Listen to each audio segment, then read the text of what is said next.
Hey guys, Michael Hyatt here. Welcome to the Michael Hyatt Show. This is the pre-show. We'll go about for 10 minutes and let everybody have a chance to get on and we'll just banter back and forth. I'm in Nashville, Tennessee tonight, and it's beautiful spring weather. We've had some cold weather, but now it's warm. It was 45 degrees when I woke up this morning, about 70 degrees right now, so perfect.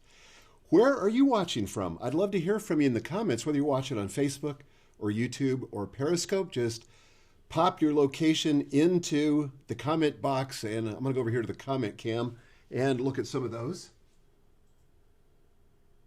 All right, I see Cliff Ravenscraft join. Hey, Cliff. Good to see you, buddy. And Ricky on Periscope, I see that you're there. All right, let me see if I can move this over a little bit. Awesome. Hey, Jennifer, Twin Cities. Lauren, I'm looking at Facebook now. Colorado on Facebook. Kelly Angie in Colorado on Facebook. Jennifer in Twin Cities, already said that. Lauren, historic Peterson, New Jersey. Jeffrey, Philadelphia on Facebook. Let's see if we got anything on YouTube here. Nothing yet, but let me see if I can get this going. Nothing yet on YouTube. Hey, Nancy from Wichita. And Greg from Des Moines. Fantastic. Hey guys, if you would do something for me, I'd really be grateful. And that is that if you would share this out to your network, that'll help us get as many people on this broadcast as possible. Tonight, I've got Michael Bungay Stanier on, and he's the author of The Coaching Habit. This is an amazing book. And if you do any kind of coaching or consulting or even counseling, or if you just are a leader and you're trying to develop the people that are under you, this book is invaluable. And the subtitle says it all. Say less, ask more, and change the way you lead forever.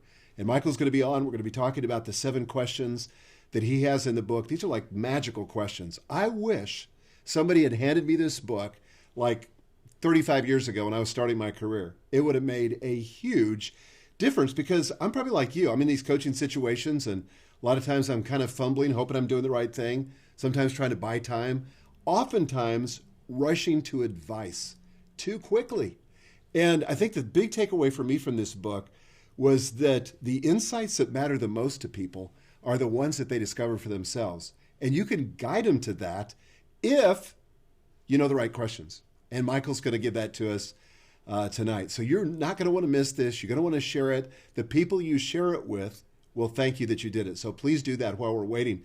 We're going to be taking questions all through the show. I'll be engaging with you here. Again, whether it's Facebook or YouTube or Periscope, either one. But here's another question I want to ask you, just kind of as we're waiting for the countdown clock to get to 0. How important do you think coaching is to develop someone's full potential, either for yourself or for the people that you lead? How important do you think coaching is to develop someone's full potential? Now I'm going to go back over to the comment cam and see what we've got here. A lot of comments coming in. That's awesome. Kay from Oklahoma. This always takes a second for this to catch up because it's a little bit delayed. Mike Haggerty says, go Preds. Yes, go Preds. Hey, Jeffrey. Good to see you. Jonathan from Chicago. Now we got the YouTube ones coming in. Fyra from Miami. Bryce from Austin, Texas. Mike from Charlotte. Bryce says, it's super important, essential. Man, I couldn't agree with you more. That's on YouTube.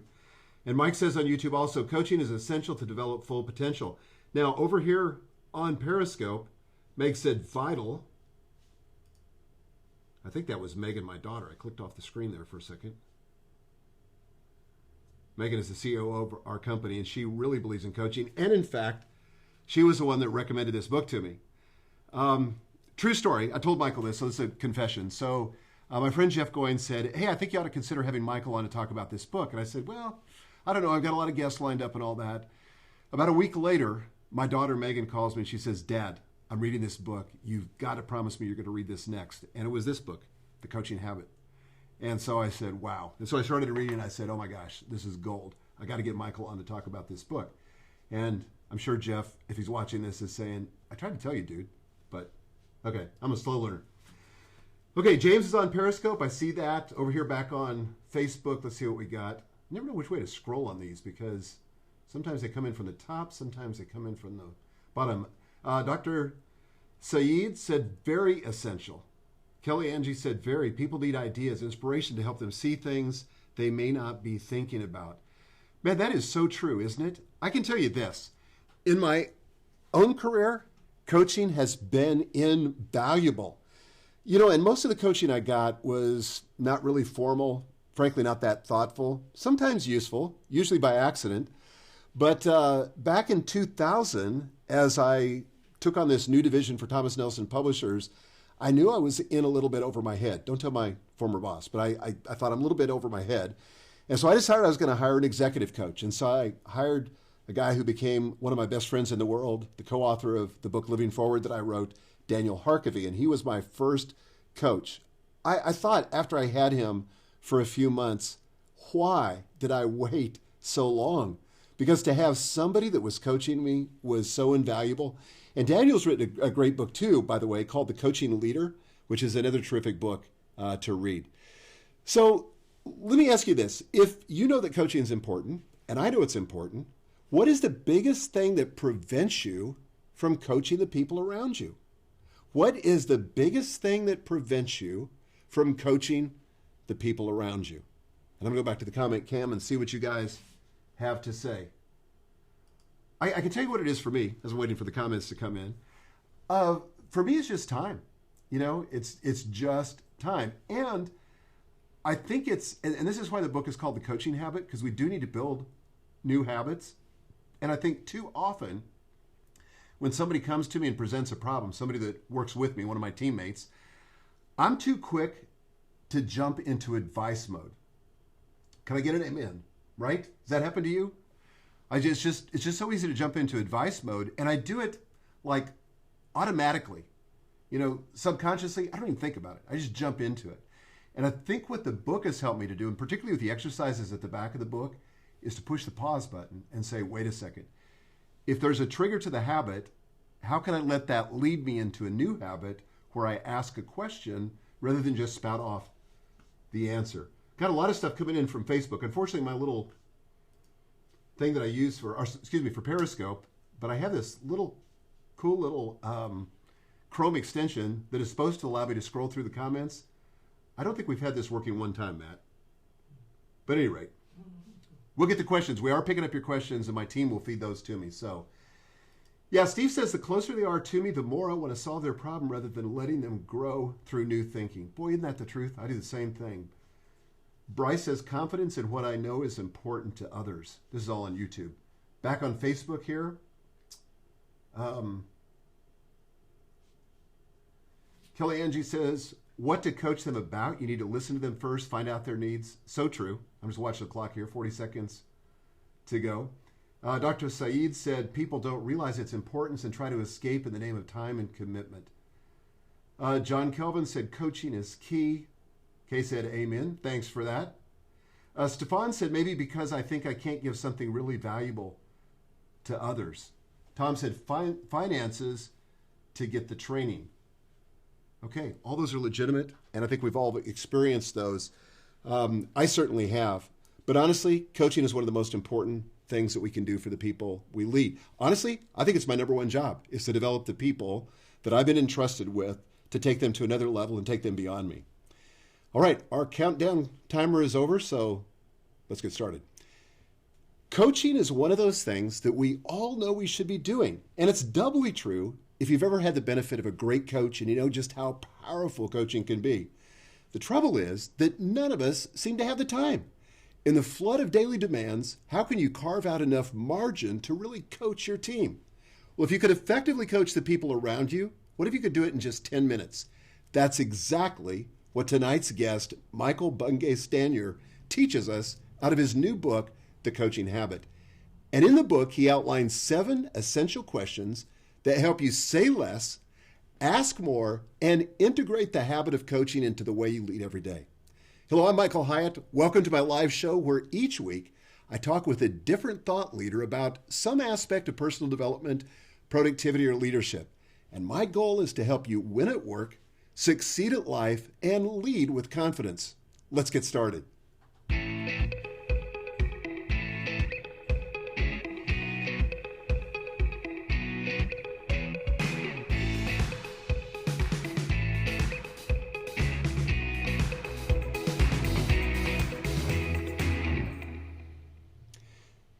Michael is a best-selling author, an internationally known coaching expert. He was named the first Canadian Coach of the Year. He's a Rhodes Scholar, and in 2016 was recognized as the #2 coaching guru in the world. Michael's also a sought-after speaker and the senior partner of coaching company Box of Crayons, and he has written for or been featured in numerous publications, including Fast Company, Forbes, and Business Insider. Michael, welcome to the show.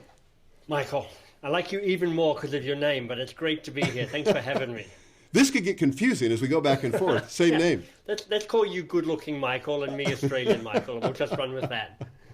Well, I'm delighted to have you. Man, I've told you before the show started, this book has meant so much to me. I feel like I got sort of the keys to the kingdom, that if I'd had this earlier on in my career, it's so simple, and yet I think we try to make it so hard. And I think what you've done is you've done the hard work of making something seemingly complex and making it simple and elegant. And I really believe I can do this. Do you get that kind of reaction?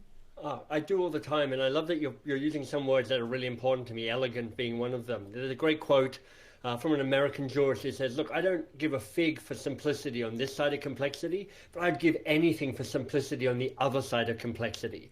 And I love that as a goal, which is, if you can get through the complicatedness and get to the other side and find out what the essence is, it's an extremely powerful place to be. And honestly, that's what I was trying to do with this book. When you write a book, as you know, you're never quite sure whether it's going to work or not. You write it, you hate yourself, you hate the book, you finally get it out into the world, and then you hope. And I've been really lucky with this book that it's really taken off. And I'm glad that, I'm glad Megan called you up and said, Dad, you've got to read this book. I am too. Yeah. Okay, just a little bit of publishing trivia. So we were doing this sound check last week, and I was looking at the book, and you mentioned that it was self-published. And I thought to myself afterwards, did he say that was self-published? Because honestly, it doesn't look or read like kind of the stereotypic self-published book. So all you hopeful authors, and I've got thousands of authors and would-be authors in my audience, it's possible for a self-published book to look and feel just like a professional, traditionally published book. Get a copy of Michael's book and you see what I mean. The inside design of this book is fabulous. In fact, I probably shouldn't tell you this, Michael, but I sent it to my editor. And I said, you got to take a look at this book for my next book because I want these kinds of call-outs and boxes and all that. Fantastic. Yeah, that's high compliment. Thanks, Michael. Okay, so I want to start at the very beginning. How do you define coaching? Yeah, I love that you're starting here because it's really important. One of my missions is to try and make coaching feel useful and accessible for everybody, not just those of us who've kind of drunk the coaching Kool-Aid. So I'm trying to make it less about the formal coaching interaction. It's great that there are so many coaches out in the world and doing their stuff, but I want everybody to feel that they can be a little more coach-like. So for me, coaching is simple but difficult. It's how do I stay curious a little bit longer? How do I rush to action and advice giving just a little bit more slowly? Because just as you were saying in the pre-show, we are all advice giving maniacs. We love it. We don't even know what the problem is, but we've got some thoughts about how to go around fixing it. So I'm not saying never give advice. I'm just saying if you could just slow it down a little bit by staying curious, that's going to help you and it's going to help those that you lead and influence. I think there's an underlying assumption there that you have about people's resourcefulness or maybe what they have inside of them and what our role is in giving birth to that. Could you talk to us a little bit about that? Sure. It's twofold. The first is, this is neuroscience. It's not just a kind of touchy-feely, people are resourceful, although I think that's true. Neuroscience says that if people are feeling autonomous, feeling that they are important, feeling like they're clear on what's happening, feeling like that you're with them, they're much more likely to stay engaged and actually bring the best of themselves to the conversation. So part of this is just getting the brain science on your side to help you with that. But absolutely, people have far more resource than you might give them credit for. And your job as a leader and a manager is to help people become more competent, more confident, more capable, more autonomous, because that helps them. But honestly, it helps you. Because I'm betting nobody here is going, well, thank goodness I can just coach people all day because I've got nothing else to do. Everybody is busy and overwhelmed. Everybody is looking for that margin that you talk about. So this is a way to say, look, if I can actually let my people become more creative, confident, competent by themselves, that helps them to grow and thrive and have more impact. But it helps me stay focused on the work that I'm really here to do. Yeah, so true. So good. So if we all know we should be coaching, why don't we? What gets in the way? Well, I think there's a couple of answers to that. One's an obvious answer, which is honestly, we've spent a long time practicing giving people advice. We've been rewarded for years for having the answer. We go to, kids school, get the answer, get an A. You go to university, figure out the system, get an A. You get to work, figure out the system, have an answer, get an A. So we've been rewarded and encouraged for years to have the answer. And there's a place for having the answer, of course. Like I say, I'm not saying no to advice. I'm just saying not as much advice. But here's a more subtle understanding of this, Michael, which is when we're giving advice, it feels pretty good. Because when we're in the position of advice, we are the smart person. We are adding value. We have high status in the conversation because we're the one who knows what's happening and they're the person who doesn't. We're the one who's giving the help. They're the person who needs the help. So honestly, it just feels pretty good when we're giving advice, even though you're probably giving advice about the wrong challenge, even though your advice isn't nearly as good as you think it is. And when you move into asking a question, as powerful as that is, it's also a less comfortable place to stand because you ask a question and now you've handed control to that other person. This is called empowerment. And the thing about empowerment is you're giving the other person power, you're giving up power of your own. And it's ambiguous. You're like, was that a good question? Will they know how to answer the question? Will I know how to handle the answer that they give me? What if they come up with some crazy answer that I don't understand? But this is really, Michael, what I think servant leadership can be, which is like, I'm willing to sit in that place of ambiguity and discomfort for the other person's sake, but also because I know I'm playing a bigger game here for my own sake here as well. Well, there's a sense in which, and I didn't think about this till right now, but there's a sense in which you're on the same side of the table with them.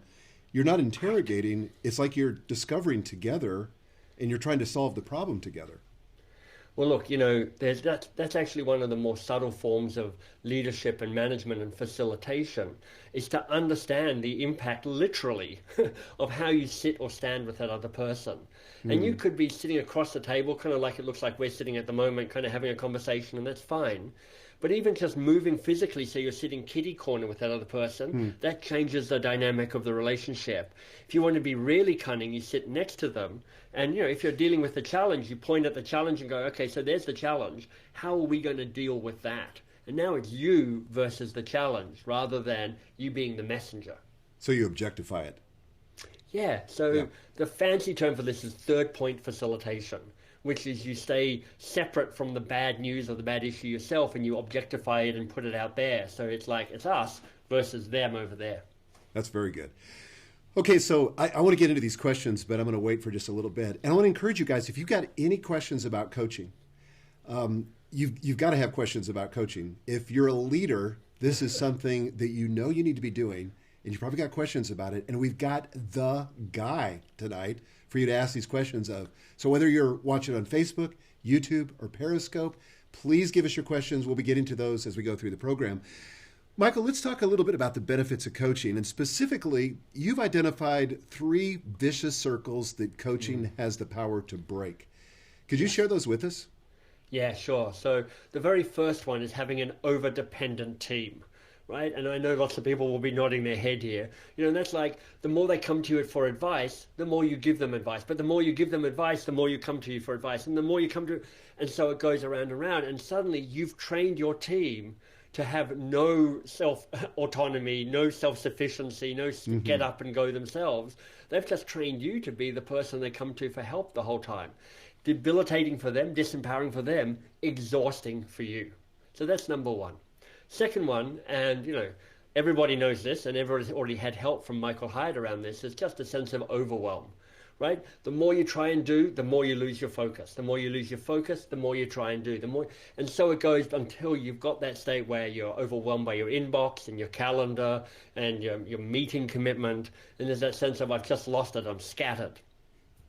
And then the third vicious circle is when you're disconnected from the work that matters. Now, an earlier book I wrote is called Do More Great Work. It says, look, everything you do falls into one of three buckets. It's either bad work, in short, mind-numbing, soul-sucking, life-crushing bureaucracy, that stuff that makes you go, this is my one and precious life, and somehow I'm doing this. What happened?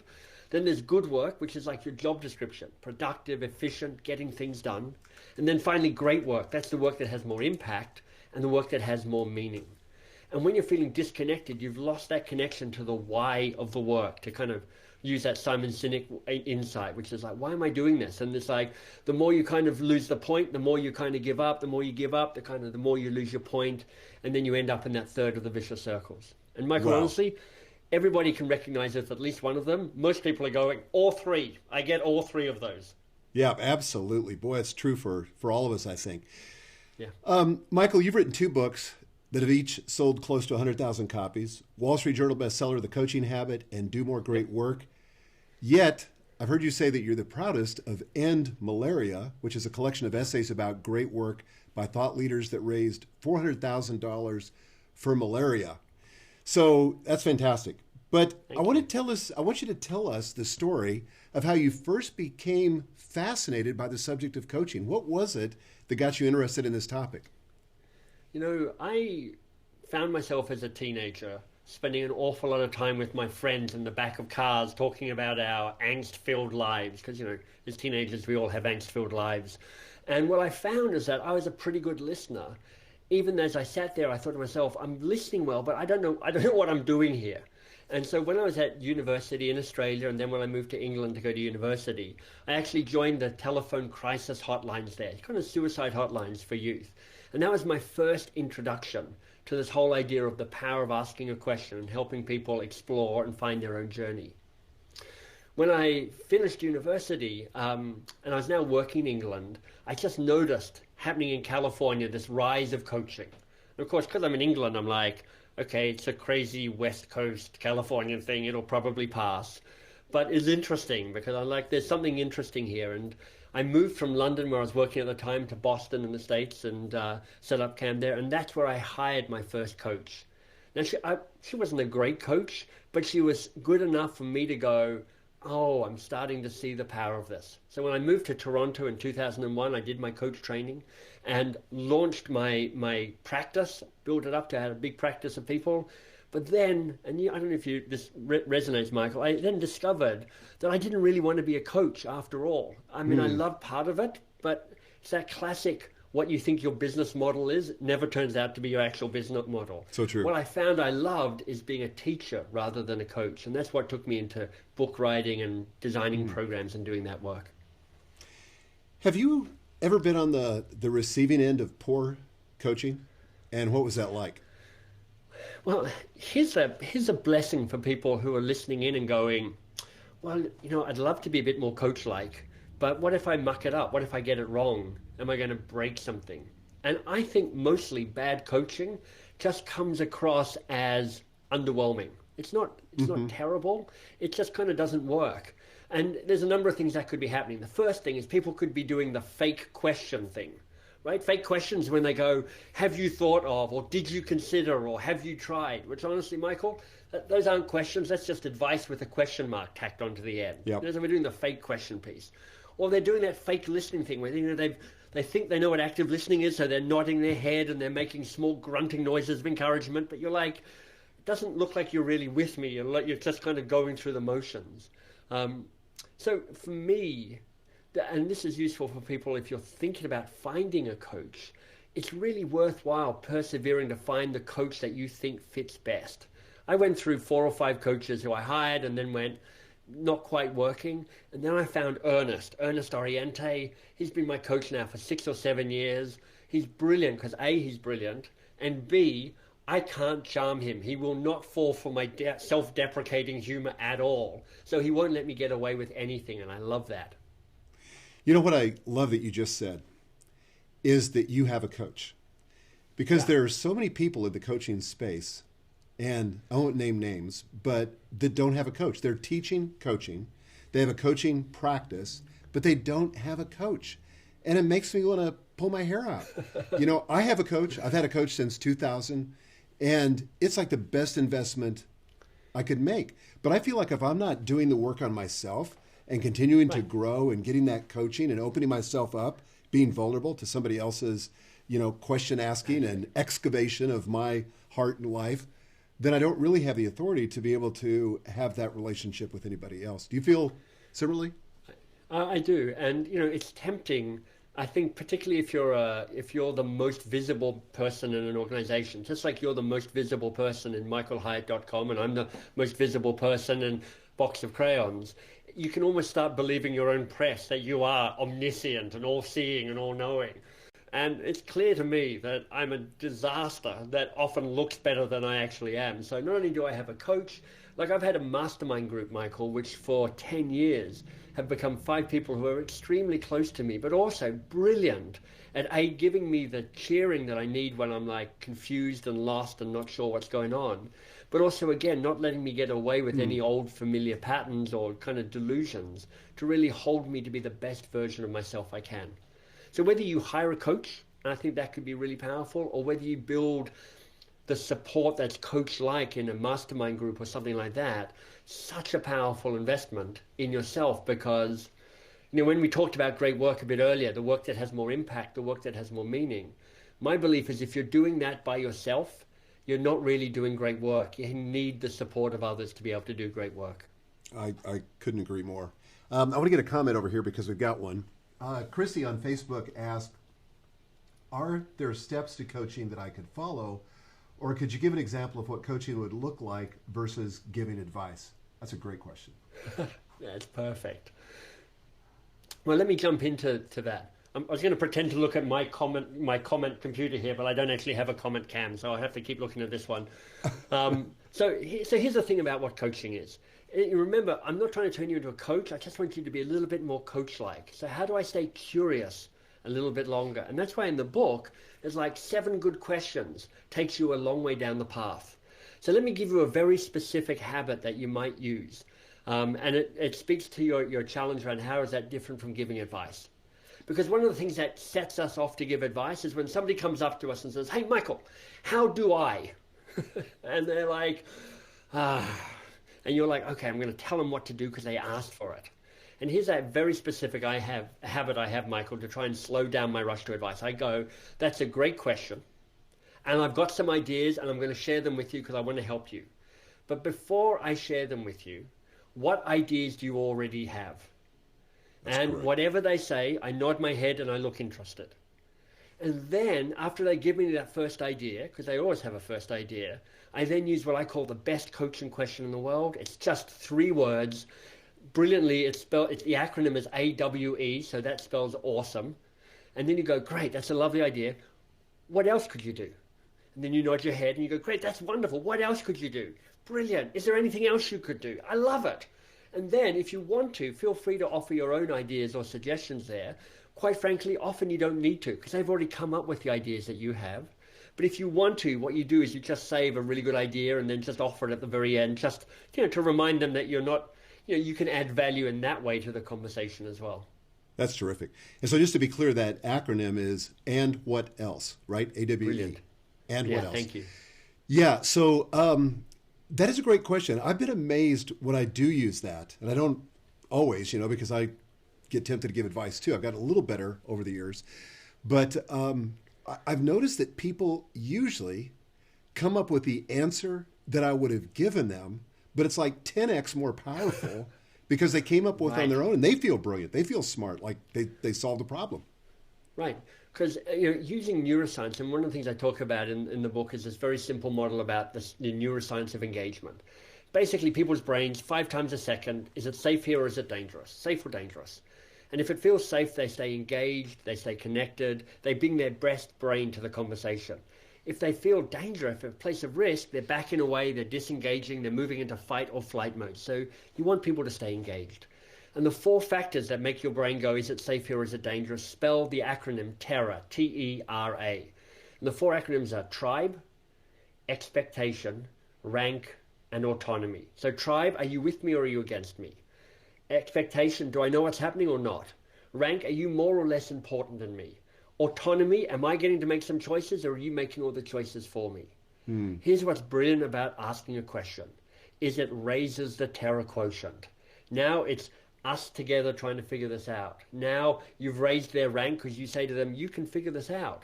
You've raised their autonomy. Hey, I'm giving you the choice about what you choose to answer, what ideas you choose to come up with.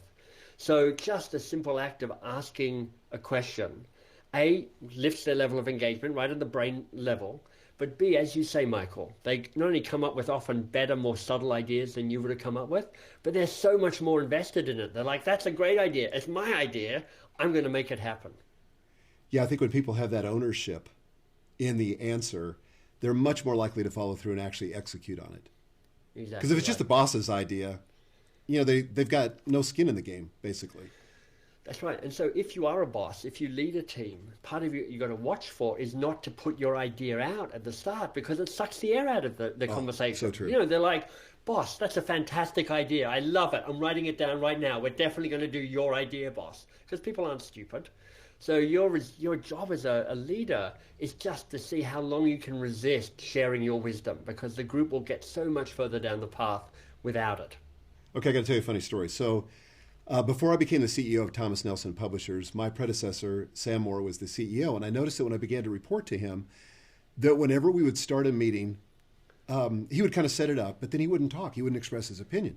Now, at the time, I thought, well, if you're the leader, you take initiative, you go first. And so I finally asked him, I said, look, I know you've got ideas, you have opinions about this stuff. Why don't you speak up at the beginning? And he said the very thing you said. He said, because if I do, he said, everybody knows which way the wind's blowing, and everybody's going to go that direction, and they're going to support my idea. And he said, I don't get any contrary ideas. And one of the things I've learned, too, is that by asking questions and by kind of holding the space, you make it safe for dissent. Love it. So that if somebody has a different idea, then it's okay. They can put it out there because you haven't staked out a position yet, so they have to be contrary. Yeah, I love that. I mean, I saw Alan Mulally talk. Alan Mulally, the former CEO of Ford, the first person, not a Ford family member, bought in to lead that company and bought in because they're about to lose $17 billion that year, which is just vast. And, he spent half a day with myself and some other folks talking about his management style. And it came down to facilitation, delegation, and shutting up and not giving his opinion for as long as possible. And that's what allowed his teams to really break free and really succeed. And I'm figuring if Alan Mulally can do that, facing a $17 billion deficit, I can probably do it with my small company and my small team, and so can the people listening at the moment. That's very good. Okay, we got some more questions coming in, so I want to get to some of these. Great. On Periscope, Matthew asked, how can I measure effective coaching? What really is the measure of whether you were effective or not as a coach? So that's a great question. And one of the principles that we have about our approach to coaching, we've got three. So these might be useful for people to hear. The three principles are be lazy, be curious, be often.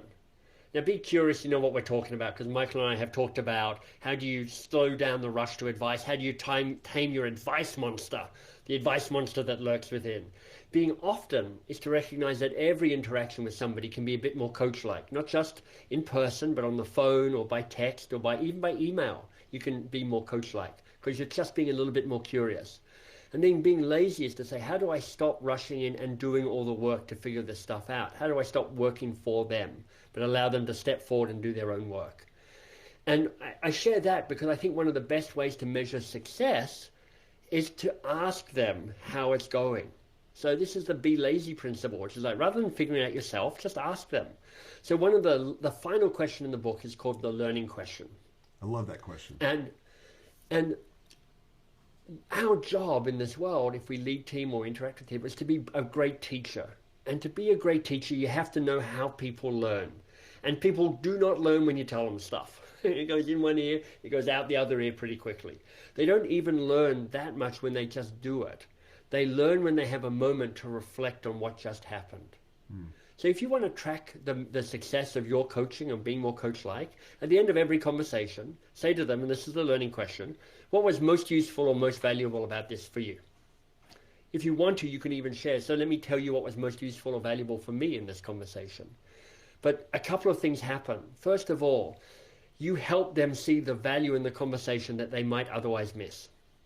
Because, you may be going, I nailed it. I was genius. And they walk away going, I don't know what that was all about. Right? Secondly, you get feedback. You actually hear what's working and also what might not be working. So you get to do that differently. Thirdly, and this is kind of cunning, you're not saying to them, was this useful or not? You're saying to them what was most useful or most valuable. So you're actually framing this as a useful, valuable conversation. So at the end of the year of those conversations, they're like, speaking to Michael is fantastic. Every conversation seems to be both useful and valuable.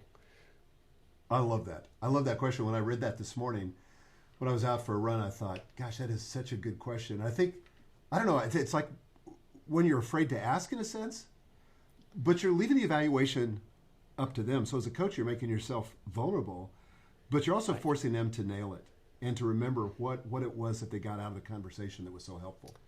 You got it. Okay, so this is an interesting question also from Periscope. James asked, what percentage of income should you budget for a coach? Now, I just want to, let me just tweak this question a little bit. If you're going to hire a coach, what should you expect to pay? And I know that's probably like asking how long a piece of string is. It's all over the map. And I'll go personally. I mean, I've paid as much as $10,000 a year to, this seems unbelievable, but it was worth every penny, $100,000 a year for a coach. Right. So what's the range? Yeah.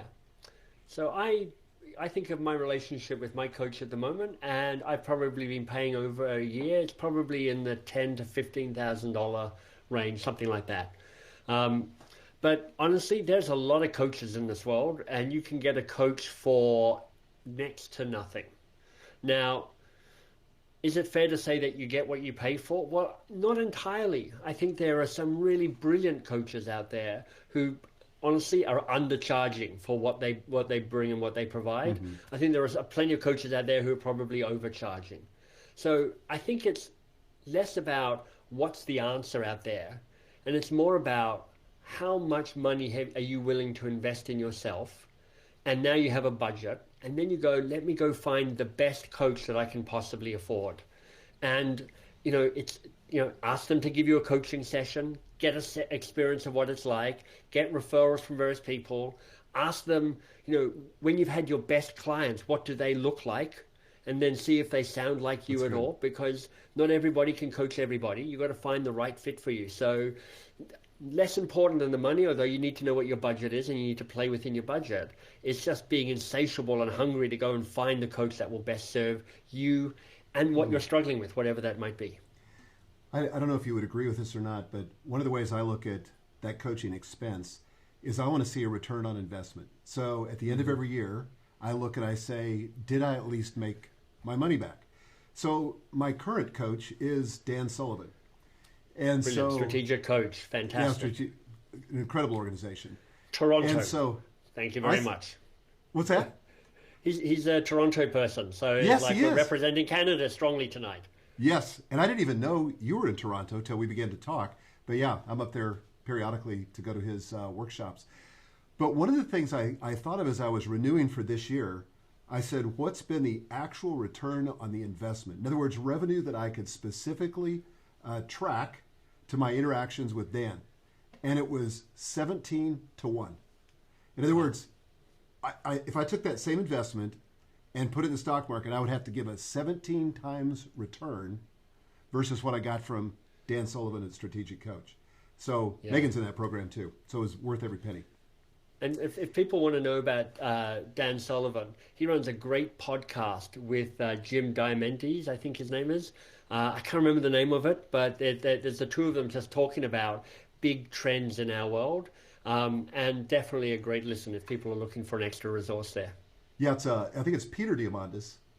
Thank you. And it might be the multiplier mindset, but just look Dan Sullivan up in iTunes, and he's got about 3 different podcasts. Terrific. Yeah. Okay, here's another question. Actually, it's a comment from YouTube. Beverly said, Coach approach, you're the expert on you, which I think is true, which is kind of an underlying assumption that when you're coaching somebody, tell me if I'm wrong, but when you're coaching somebody, they know themselves better than you do, and they probably will know what works better than you do. Is that fair? Well, I think it's mostly true. Okay. Remember, we don't know what we don't know. And we don't always have the resources that we need internally to help us get to whatever the next level might be. However, that's a really good place to start. And so remember, I say be more coach-like, slow down the rush to action and advice, stay curious a little bit longer. So there's some schools of coaching that say you should never give advice to anybody about anything. It should all be question-led and curiosity-driven. And I don't buy that. I think there is a place for you offering up, here's an experience, here's a model, here's my scars, here's what I've learned along the way. But it's almost certainly never the place to start. It's like, what do you already know? What can you figure out? How far can we take you based on your own intuition and experience? And then let me see what is useful to add on top of that. I totally agree with that. You know, a couple things. I was telling this to my wife over lunch because this has been on my mind all day, knowing that we have this interview tonight. And I said, you know, part of the reason to ask these questions, and I got this right out of the book, is when people first come to you with a problem, rarely is the presenting problem the real problem, right? So I almost braced myself in coaching sessions knowing that 5 minutes before we're supposed to be done, I'm going to get the real problem. But I think I can get to it a lot faster with the questions you've offered. So that was one thing I got from the book. I'm sorry to keep interrupting you, Mike. You got me excited. So I'm like, I'm going to talk about it. I think there are two questions that I'd love to give people right now that will help get more quickly to find out what the real challenge is. The first is the very first question in the book. It's called the Kickstart Question. And it says, what's on your mind? Right? And what I love about what's on your mind is it is an open question, right? It's not directive at all. But it suddenly does say, focus for me. Tell me about what you're excited about or worried about or anxious about. Let's go somewhere that matters in this conversation. So you more quickly get into a focus around the real topic. But then, and this directs your point directly, which is question number 3 in the book, is the focus question. And the focus question is this, and I'll say it carefully because I want people to hear exactly how it's constructed. What's the real challenge here for you? And how that's said, how that's written down actually matters, because if you ask somebody, okay, if that's what's on your mind, what's the challenge here? You're going to get an okay response, but it's going to be a bit high level and it's going to be a bit abstract and it's going to be a bit kind of first thing I could think of. When you add one word to it, it makes a difference. What's the real challenge here? And now you're saying, work a bit for me. There's more than one thing going on here. What do you think the real challenge is? But it really becomes powerful when you add those final 2 words onto the question. What's the real challenge here for you? And when you add the word for you, the spotlight swings from the challenge onto the person who's dealing with the challenge. And that's a really powerful place to be. I mean, in coaching jargon, it's the difference between coaching for performance and coaching for development. Coaching for performance, what's on fire? How do we put the fire out? Coaching for development, who's the person who's putting out the fire and how do we help them get smarter? How do we help them grow? How do we help them become more competent and confident? I love that question because, especially the end, for you, because it helps me as a leader avoid what I think you call in the book ghost coaching. Yeah, that's right. Coaching the ghost. Coaching the ghost. Yeah. Talk about that for a minute. That was profound. I've been there before. Yeah. Well, I walked this path. I mean, they say you teach the stuff you most need to learn. I've made every mistake that you see in the book, they talk about in the book.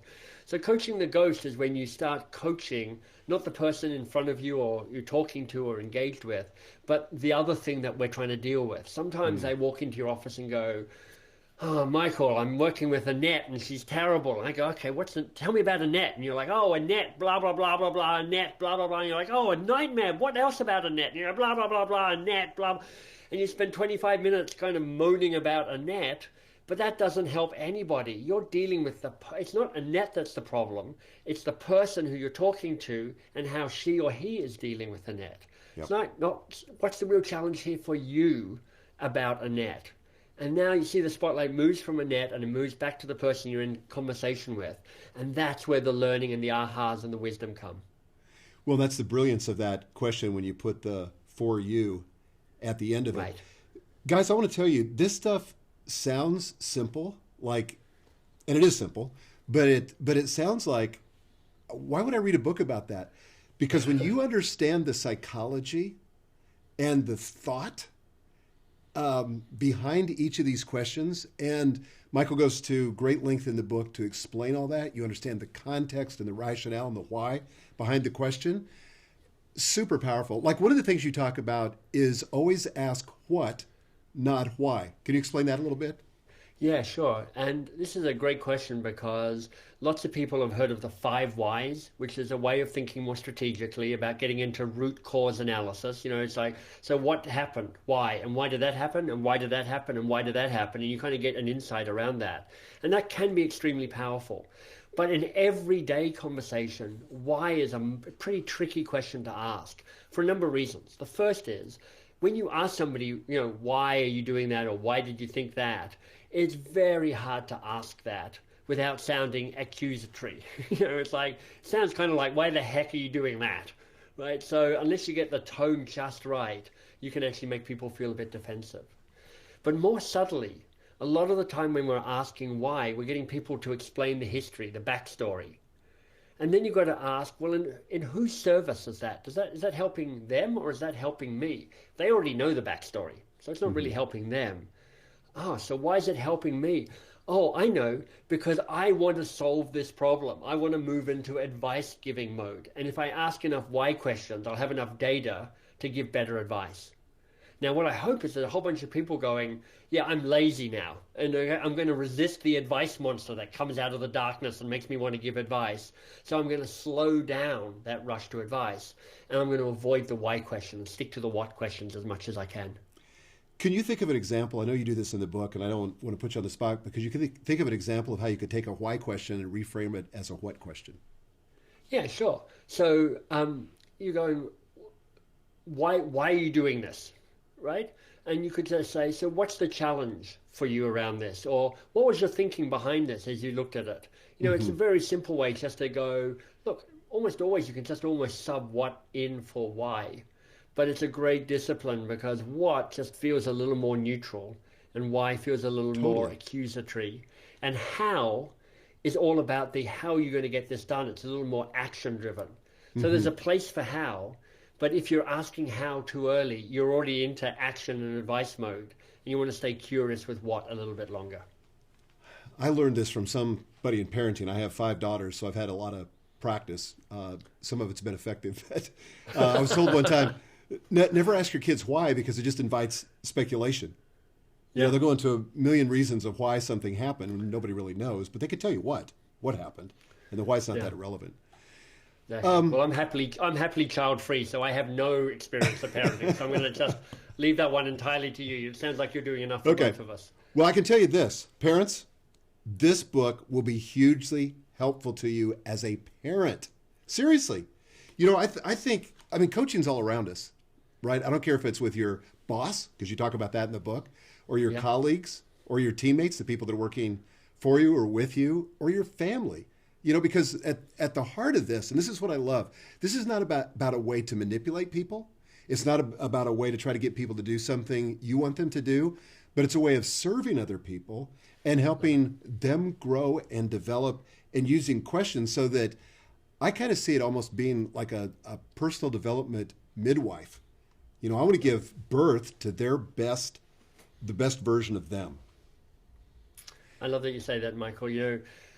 One of the best moments of my life is when an author called Peter Block, he's been my intellectual hero for years, and I sent him my very first book I wrote, and he wrote something as the blurb. He doesn't write blurbs anymore, but he wrote something for a blurb which was just thrilling to me, because it's like, my hero is saying that he likes the book, and he says, look, coaching is not a profession, it's a way of being with each other. And for me, I didn't even know that I believed that, but that was one of those moments where I'm like, that's a crystallization of something that I think is so profound and so important, which is, this isn't about doing something to somebody else. It's about, how do I show up in a way that actually allows me to be in service to another person and help them bring forward their best version of themselves. That's so good. Believe it or not, I cannot believe it. we are almost out of time. I want to encourage you guys, if you've got any final questions, please post them in the comments. We'll try to get to them before we finish in the next few minutes. But before we finish, I want to ask this question. Are there any common pitfalls that come up when trying to practice coaching, apart from sort of the rush to give advice? Sure. There's a few that I just offer up, and they're really simple ones. The first is, once you think of what your question is, just ask it. I mean, so many people go, I've got to give you a 35-minute explanation about why I'm about to ask you this question before they actually get to it. And you're like, imagine it's like a James Bond movie. You know, James Bond, when you go to a movie, you're into the action right away. Think of that when you're asking a question, which is like, just cut out all that lead in and just ask the question. Second thing I'd say is, just ask one question at once. You know, there's an experience you can give somebody of kind of drive-by questioning, where you ask them 6 different questions in the same breath, and you paralyze them because they're like, I don't know which question to answer or which one's most important. So figure out what your question is, one question, say it fast, just jump into it, and then listen. And that sounds obvious, but it's actually really hard, because lots of people, when they've asked the question, what they're now doing is they're pretending to listen, doing fake active listening. But in their head, they're going, oh my goodness, I've got them talking. That's fantastic. Oh my goodness, what's my next question? What's my next question? What am I going to say? And actually what you can do is just take a breath. Be with that other person. Being present and hearing their answer is so powerful and so important. And you can trust that another question is going to occur to you when you finish listening deeply to that other person. So those are the 3 key things I'd offer up, Michael. That's hugely helpful. Do you think that confidence that another question will show up, or that you'll be able to guide the conversation, is that something that just happens with practice? Yeah, it's this is stuff that the more you practice it, the easier it gets. The first time you do it, you're going to feel uncertain and anxious and in a place of ambiguity. What I'd offer is like, have one of these questions in your back pocket. Have the and what else question in your back pocket. Because if you're not sure what question to ask, buying and what else probably buys you a little bit more time to try and figure out what's going on and what question might really serve them. But, you know, part of what we say in the book is, and chapter 1 is all about, how do you build a habit? You know, how do you shift your behavior? And part of the insight about building habits, and you've talked about this many times, Michael, in your blog posts and the like, is don't try and take it all on at once. Pick a question and build that muscle, build that habit. And then when you've kind of got that one, pick another question that feels useful and build that habit. You know, one habit at a time, rather than trying to go, I'm trying to change everything, and then you change nothing. Yeah, so good. Well, again, all these 7 questions are in the book. He's got them conveniently at the back of the book, which I'm going to use on my desk so that I can integrate those into my conversations with my teammates. And I'm not sure what's going to happen if everybody on my team reads this book. You know, we may be all just asking a lot of questions and nobody doing any talking. But I think that would be a really good thing. I've got one last question over here, actually 2. So if you got just a minute, Michael, can I get to those? I do, sure. Okay. So Don asked, is it important to be non-judgmental when coaching? That was on Facebook. Yeah, so I love that question, because here's the thing. You're a human being. It is impossible to be non-judgmental. We are judgment-making machines. You know, the only way we can get through the day is by making judgments all the time. However, what's really useful is to understand what your judgments are and to notice them and choose whether to offer them up or not. Because actually there's a place where sharing your judgments can be immensely powerful. But what's not useful is when you share your judgments as if it's the truth, whether it's the facts, as opposed to going, here's my interpretation of what's going on. So you just are judgmental. I mean, it's human nature. But having the emotional intelligence and the wisdom to recognize what your judgments are, and then to choose which judgments are useful to share that will move the conversation on, that's when you're moving towards mastery. That's very liberating, because I don't have to just sort of white knuckle it and try not to be non-judgmental. I just recognize judgments are going to come up, and I have a choice. Yeah.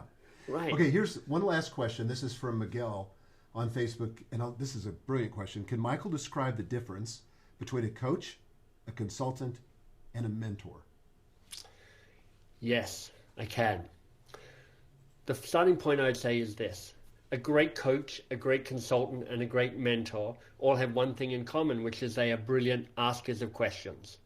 and they bring that curiosity and that willingness to resist giving advice as long as possible into whatever conversation they're having. But what you find with a coach is you don't need subject matter expertise to be able to coach somebody. Mentors are actually often people who've kind of walked the path a little bit before you, and so they have scars and stories and a little gray hair, and so they can often tell a great story and go, look, when I did this, this is what happened. But like I say, if your mentor's really effective, they're going to spend most of their time being coach-like. And consultants are often... Well, there's a little more complex with consultants because you get three different types of consultants. One is the classic consultant, the expert, which is I'm paid to have the answer. And that can be really useful. I mean, when you get a plumber in, you want them just to be able to fix the toilet or whatever it might be. But when you're an expert, you're very much judged on how you performed the last time. I mean, expertise, it comes and it goes. And the challenge of having a specific expertise is it's that classic, if you're a hammer, you see everything as a nail. There's a different type of consultancy, the kind of doctor-patient model, which is how do I ask questions to figure out what's going on, and then how do I tell you what the answer is? Mm-hmm. And then the third type of consulting, and this comes from the work of Ed Schein, actually a friend of Peter Block's. He calls it process consulting.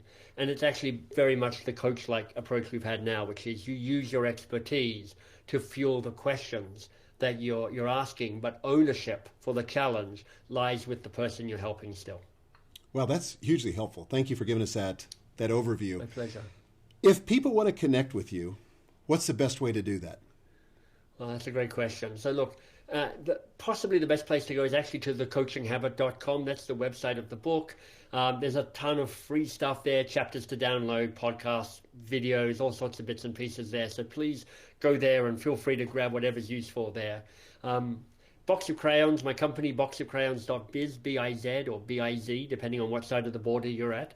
That's where we talk about our corporate programs. So there may be something interesting for some people there. And then where I show up mostly on social media, Michael, is actually on LinkedIn. So Michael Bungay Stanier, you see my name down there. Bungay Stanier is actually my surname. When I got married, I took my wife's name, and it's caused confusion ever since. I once got a letter addressed to Michael Banging Spaniel, which is the low point of my name. But I am the only Michael Bungay Stanier on LinkedIn, so you'll certainly find me there if you wanted to connect. Fantastic. Michael, thank you so much for this. This has been fantastic, hugely helpful. And thank you guys for joining us. If you haven't done so already, let me encourage you to grab a copy of Michael's book, The Coaching Habit. You can get a copy on Amazon at michaelhyatt.com/coaching. And yes, that's an affiliate link, but it'll take you directly to the page. I hope that you've enjoyed this episode of The Michael Hyatt Show. And I look forward to talking with you next week at 7 p.m. Central. I'll be interviewing my good friend, New York Times bestselling author Andy Andrews, about the small changes that you can make to create transformation in your life. Mark your calendar now. I'll see you then. Thanks.